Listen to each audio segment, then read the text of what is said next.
Welcome back to another episode of What the X Jobins. This is WTX episode 24. 24 episodes in. Appreciate everyone that tunes in. Thank you so much for the support. Please like and subscribe if you haven't already. It means the world to me. And we're just going to keep going. We're going to keep chugging along and keep growing this channel. So yeah, episode 24. Let's get right into it. Because Jobins, do we have a crazy episode today? Not that any of the other episodes aren't crazy, but let's get into it. First tweet is going to be from Meghan McCain, who is John McCain's daughter, the late, great John McCain, a Republican politician, very respected on both sides of the aisle. And Meghan McCain, you might have seen her in The View with the other women that she talks with on the panel. But Meghan McCain is a very vocal political figure. So Meghan McCain at Meghan McCain says, I have many thoughts on the Call Her Daddy appearance, but my most significant takeaway is, why do Democrats continue to think the only issue women vote on or care about is abortion? It's reductive, lazy, and again, it is going to slaughter Harris at the polls in swing states. And what Megan's talking about when she's talking about the Call Her Daddy appearance, Jobins, because I am, I wasn't aware of the Call Her Daddy podcast, but you should know that it is a podcast by women on Spotify, which is an achievement. That's crazy. I'm jealous. That's awesome. But it's also hosted by Alex Cooper is her name, and she had Kamala Harris on her most recent podcast. I watched the 7.5-minute posting on YouTube. I'm sure that she probably posts the whole thing on Spotify, so I'll listen to it after I get done with this podcast.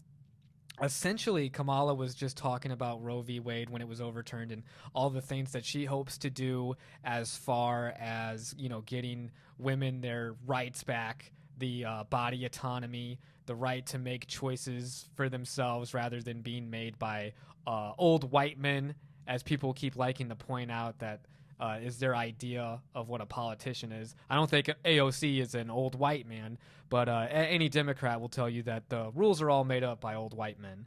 And not that that's not entirely false, because it is proportionately old white men, for sure. Just look at Biden, look at Trump, look at RFK Jr., look at anyone that had a real shot, and they were all old white men, aside from the old white man's replacement, an Indian woman named Kamala Harris. And Kamala was on there, and she got a lot of flack in the comments. I'm surprised they didn't disable the comments. Good on the Call Her Daddy YouTube channel for staying true to it and letting those comments continue.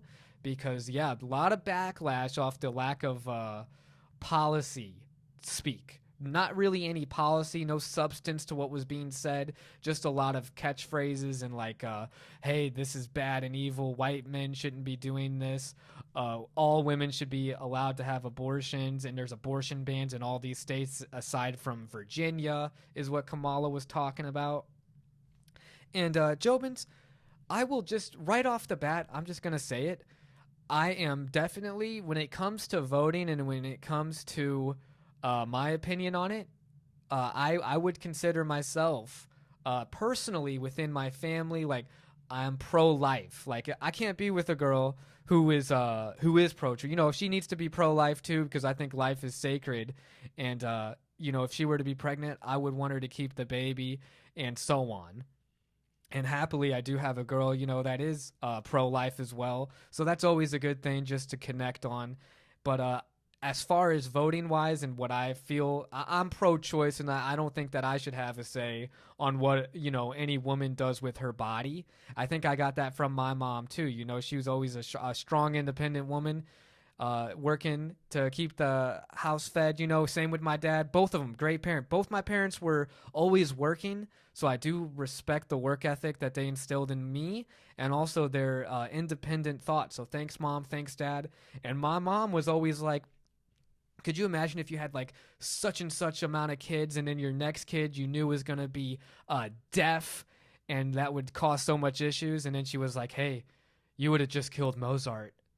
So I always thought that was a crazy thing. Hopefully it was Mozart. I hope it wasn't another famous composer that I'm thinking of, but it was always like, wow, you never know who could be lost with a pro-choice mentality. But there's also those extenuating circumstances, Jobin, such as like rape, incest, and then other, and like, or harm to the woman's body, like that she could die in the process, or harm to both of them dying in the process. So there's things that do have good warrant or warrant an abortion, But I would like to see. I tried, Jobins, to do research on this. I wanted to know the numbers on who was getting abortions. Like, what were the cases? Was it just because of the lifestyle change, which is not a very good reason for getting an abortion, in my opinion? Was it the lifestyle change and the idea that you're going to be a mother now? Or is it due to rape, harm to yourself, harm to the fetus, or incest, right? And every graph that kept coming up, and I'll post a few, every graph that came up was, why do people get abortions? Not women, because, we got to be all inclusive when we're talking about who's getting abortions. Why do people get abortions? And then every single part was like 26, 67, 72, and it all said, none of your business. Well, you know what? I think if a presidential candidate is going to use abortion as one of their main policies on their platform, then I think it damn well is every American citizen's business to know the numbers behind it. Because imagine how unpopular the abortion bans and everything would be if it was like 90% lifestyle change and then 10% extenuating circumstances. Again, I have no way to verify the numbers on that. Maybe it's a lot higher. Maybe it's 50-50, in which case I'd be like, damn, abortions, they really do need to be everywhere.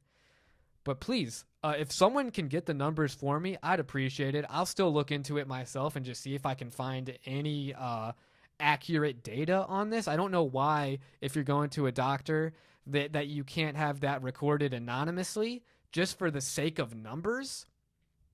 And on the point, too, because Harris goes in on the freedom of your body, of the choices you make for your body. Where the hell was that body autonomy when COVID was here? Where the hell was it when the nurses and the military and the officers and the fire and everyone had to get the COVID vaccine, because if they didn't, they were going to lose their job? You want to talk about body autonomy? It's funny to me, the hypocrisy in all of that. Because that was during the Biden administration's time, you know what I'm saying? They were hardcore.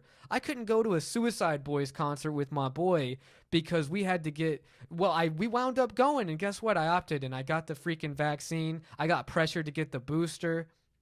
For what? You know what I'm saying? So it's like, at the end of the day, stand by what you say. And don't enforce any bullshit vaccines on people that haven't even been tested nearly as much. It's usually 5-10 years to get these things tested and passed through. But the COVID one was an emergency. So, hey, screw your body autonomy, because we need to make sure that we vax everybody. So get this shit out of here. At the end of the day, I do think that we as, abortion, I'm pro-choice at the end of the day when it comes politically. But personally, in my personal life, I want to be with a woman who's pro-life. That's, at the end of the day, that's how it is. That's how I feel about life. And that's how I feel about, and again, I want to see the numbers. I want to know the extenuating circumstances and how much of a percentage that is in the pie chart. Because I'll be honest, I've heard stories from the boys. I ain't going to call any boys out. I got a plenty of friends, that have gone to the club and they say, I can't believe that girl didn't make me rap it. She didn't say anything. And then you wonder, because it takes two to tango. So yeah. Did the homie need to wrap up? 100%. Did the woman also need to maybe put a little initiative into it? Because, come on, a lot of guys are immature and dumbasses. 100%. So, at the end of the day, I would like more science and numbers and data behind it, because I feel like there's not enough data behind the reasoning. And I would like to see that. That's all. Maybe just to shut me up, I'd like to see it if it's 50-50. What if it was 40-60? And there's that many people getting abortions because of those cases? That'd blow my mind.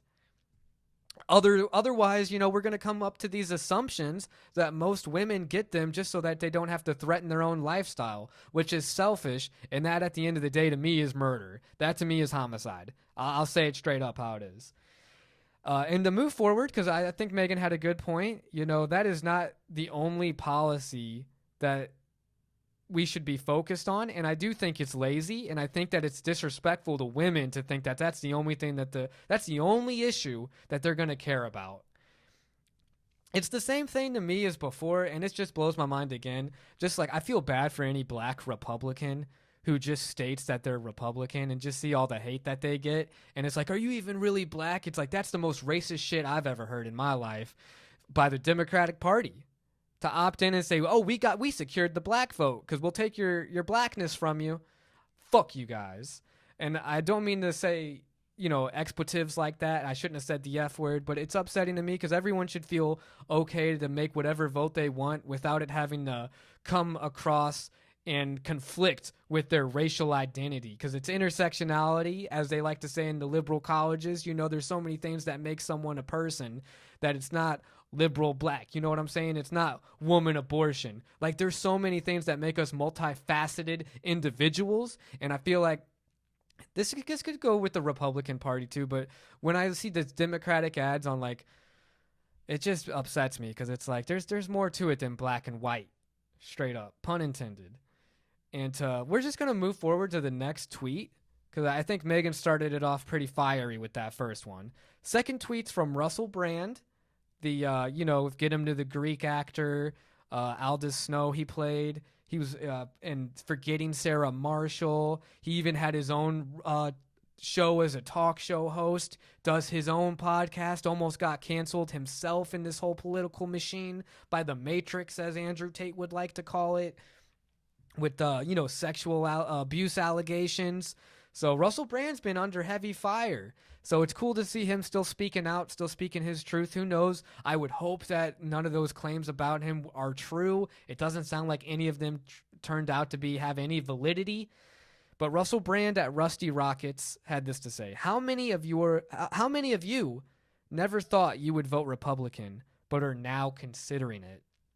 And I read that tweet today, and I thought to myself, oh my God, because Jobins, I'm sure you guys are. I think I've been really public about my voting record throughout the years. At first it was Hillary, believe it or not, and this was in college. The first time I could vote, because I was 17 in high school, so 18 was in college. So the first time I voted was 2016 election versus Trump and Hillary, and everyone thought, oh, this and that. I said I can't vote for the bad guy, so I went with Hillary Clinton on that.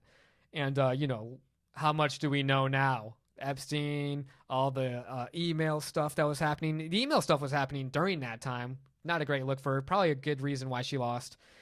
But and then Bill Clinton's association, all this stuff that just doesn't look great. And I still voted for her because of all the things coming at me.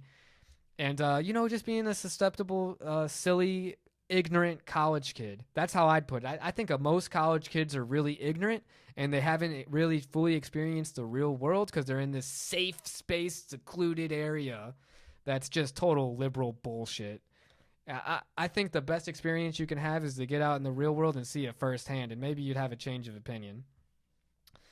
But that's that. And so it was Hillary for me. Then it was freaking Biden for me next. Yeah, Jobins, I know.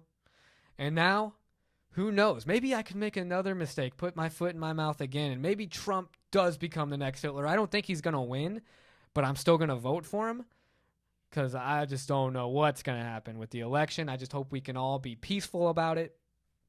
But Russell, I feel you, man. I feel like a lot of people are probably in the same boat as me. Just, they'd always voted Democrat. They always thought that was the right side. The Jedi versus the Sith.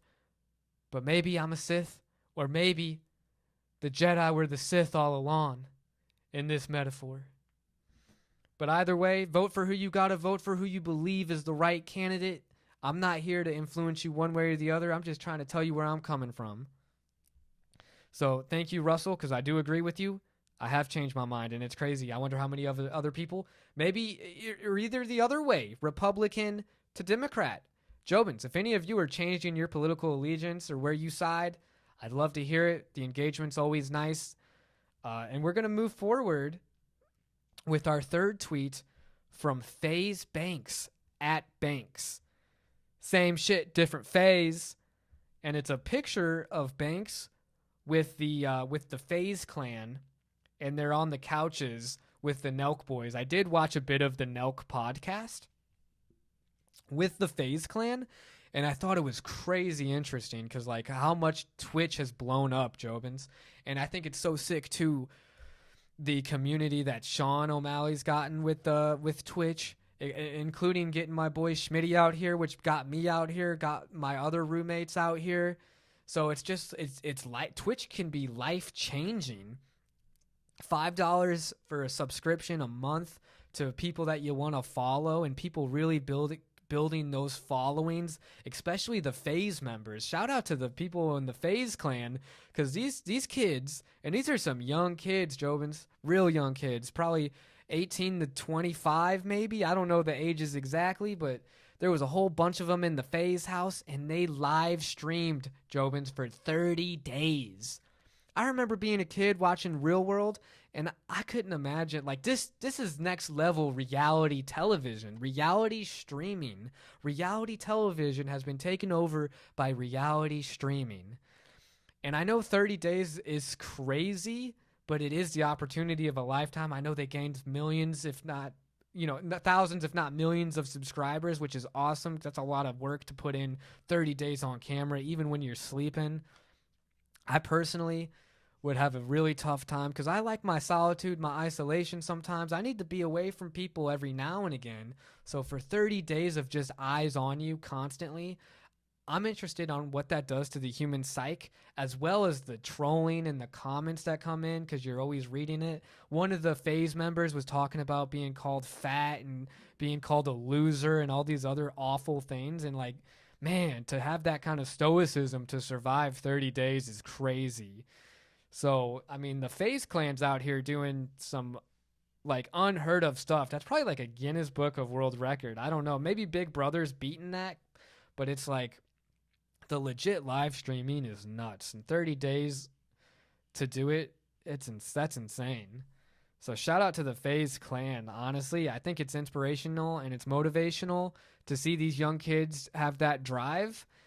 It's interesting to see how that impacts society, because I do know that we already talk so much about how so many women are on OnlyFans, how so many guys want to be Twitch streamers or gamers, and like what that does to the economy and jobs and AI and robots. I don't know what the future holds, but I know that I'm witnessing the future firsthand when I see the Nelk podcast bringing out the FaZe clan, who just live streamed for 30 days. So really interesting stuff. And I just wanted to kind of elaborate more and talk about FaZe, because FaZe Banks, who is the CEO of FaZe Clan and set up the first FaZe house in 2014, which, wow, that's already like 10 years ago. What an investment that guy made to see the vision. And he seems like someone who can catch talent, so he's able to get like the best people for the FaZe Clan. I'm sure all those FaZe Clan members, they got their shit together when it comes to gaming and when it comes to the live streaming and the Twitch game. So shout out to Ricky Bankston. Funny that his name's Ricky too, like my boy. I'm going to tell him that later. You probably think that's pretty cool. Ricky Bankston, born in October 18th, 1991, 32 years old. So he's in that same generation as myself. I think that's pretty dope. And he's the CEO of FaZe Clan. So shout out to FaZe Banks on his success and to the success of the FaZe Clan. I think that's really badass, Jobins. And to end it, we're going to do one follow-up tweet from FaZe Banks, because I'm going to give him his flowers, but I'm also going to give some accountability. And I try to give myself accountability. And this is what FaZe Banks had to say, guys. Hate to say it, but the same people who were bitching about Mr. Beast, KSI, and Logan launching a Lunchables competitor are celebrating Kai Kanat's McDonald's collab. For the record, I think both are great. Just some of you are so painfully fake, it's impossible to not call out. And I get why FaZe Banks is glazing so hard for Mr. Beast, KSI, and Logan. He's a businessman at the end of the day, and I'm sure he's going to work with these guys a number of times with how successful he is. Logan Paul's super successful, KSI. Mr. Beast obviously titans in the social media game, the YouTube game. I don't know so much as Twitch, but FaZe has got that on lock. And I do have to say, FaZe, I think you're really tone deaf on this, because Kai Kanat's McDonald's collab, it's not him going, hey, we've made a new food chain that's a healthier alternative to McDonald's, and then still pushing fast food shit on the kids. Because that's what Lunchleys is doing. Lunchleys is like, hey, we're the healthier alternative to Lunchables. But when you're a healthier alternative to crack, you're still crack at the end of the day. You're still a bad drug that kids should not be consuming. And I do hyperbole because that's an ultra-processed food in Lunchleys, just like Lunchables. No one's saying Lunchables is good. We're just saying we don't need more of it. And I do appreciate, I had a comment a couple YouTube videos back that said, man, you switched so much because you voted for these people in the past. You talked about how cool Mr. Beast was in the past. And these things are true. You know, when I saw that 100 Wells video, of course I gave Mr. Beast his flowers and props. And of course I've talked about Logan and given him props on his podcast. And even KSI's music, as much as, you know, a lot of people don't like it, I still have that song, I'm in the thick of it, everybody knows, and I probably will get hated on that, but that line is stuck in my head. Damn you, KSI. Why, you guys are so talented and have such great work ethic. Why do you take an easy avenue like launching Lunchleys to your kid fan base when you have all these other avenues of making money already? How much money do you need to make? You don't need to sell your soul. You guys have already done so much good shit. And the reason I bring it up is just because I need to hold myself accountable too. And who knows, maybe in the future I'll even change my opinion on the people I talk highly of now. But, you know, I'm not gonna switch up and go against my principles. If anyone gets exposed in the future that would make it look like I'm a flip-flopper or not, no, I'm gonna hold anyone accountable who's made a slip up, including my boy Sean if he ever were to, or including anyone that I'm in association with. I would, and that's not to say I would never do a deal with Mr. Beast, KSI, or Logan Paul, or even Mr. FaZe Banks himself. But I'm not going to sell out my audience. You know, not that I have the crazy big audience. So I have 150 subscribers still, and I still appreciate all you guys. And anyone that can like and subscribe and grow that audience, thank you guys. And I don't want to steer you guys down a path of bullshit. You know, if I had a sponsor, that's because that sponsor's something that I use. You know, that's something that I would really, truly endorse. And I would do, you know, partnerships with these guys if it meant that it was in the right place, but not if it's not. And they probably wouldn't anyways because of all the crazy thumbnails I've made on them anyways and all the shit talk I've already done on these guys. Rightfully so, for the bad things that they've pushed in the past. So at the end of the day, I'm all about accountability. And if you have had any issues with things I've said in the past, I'd like to address them. And I think that these YouTubers and influencers could take a note out of my book with what I just said and just address the controversies head on and say, hey, we made a mistake. You know, we made a lapse in judgment. I think that would have saved Mr. Beast a long time ago if he just tweeted out, yo, I effed up with Ava Tyson. I effed up with the Discord that they had. I may have had a few messages in that Discord. Hey, I effed up in the Amazon Studios thing. I'm still I'm a young cat still. Mr. Beast, how old is he? 26? I'd be like, dude, I'm 26 years old and I didn't have enough lawyers on my team yet. And we did the Amazon Studios thing because it sounded like fun. And then little did I know. Where's these apology videos? You guys think you're too mighty for apologies? And real apologies too. All Mr. Beast, KSI, Logan Paul, you need to make real apologies and quit coping. So at the end of the day, everybody love everybody. Be authentic to yourself. Don't sell your fans out. Don't just push money grabs. Be real, you know? And hey, if there's any sponsors out there that want to link up, let me know. And I'd love to know what your product is and what you're promoting, because I do want to do my research myself, you know, and not just sell out. Not that I would get a sponsor at this point. Hopefully in the future, let's stay consistent. Thank you so much, everybody that tunes in. And it just means the world. I'm going to keep doing this. And we're going to make it to the top, baby. Right? This is episode 24 of What the X? WTX, episode 24. What the X?